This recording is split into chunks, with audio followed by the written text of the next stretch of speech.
How to establish a good milk supply? Firstly is by early breastfeeding within the first hour after birth. Next, lack of supplementary feeding of the newborn. Joint stay or rooming in of mother and child after birth. Also check for proper latch.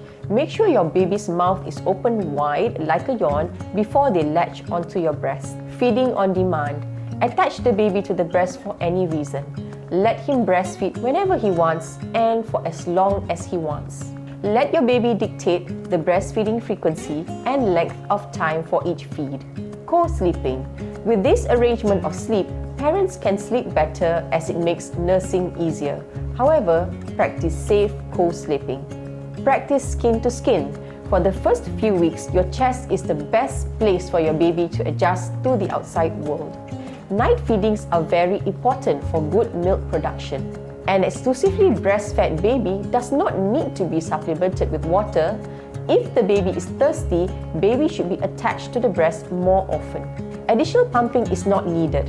With the right feeding practice, the amount of milk produced by the breast equals the amount of milk the baby needs. Pumping is necessary in case of problems such as forced separation of the mother from the child, the mother's going to work, etc. Alternate between breasts. It's okay if your baby doesn't feed at both breasts during each feeding. Start on the other breast at the next feeding. Keep on the first side for as long as your baby is vigorous and swallowing. You may need to tickle and do breast compressions to keep baby drinking in the early days.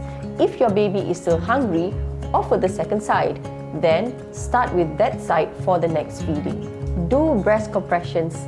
Keep your baby busy at the breast by compressing your breast, in which applying gentle pressure with your hand to keep the milk flowing. Did you know compressions aren't necessary if breastfeeding is going well, but it's a helpful technique for babies who are sleepy, have jaundice, or are struggling to gain weight.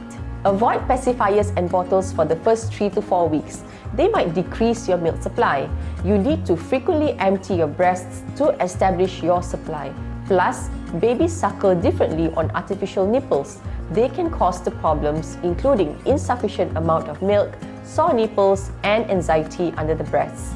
If supplementation is needed, it should only be given from non-sucking objects, for example like cups, spoons, pipettes, or syringes without a needle.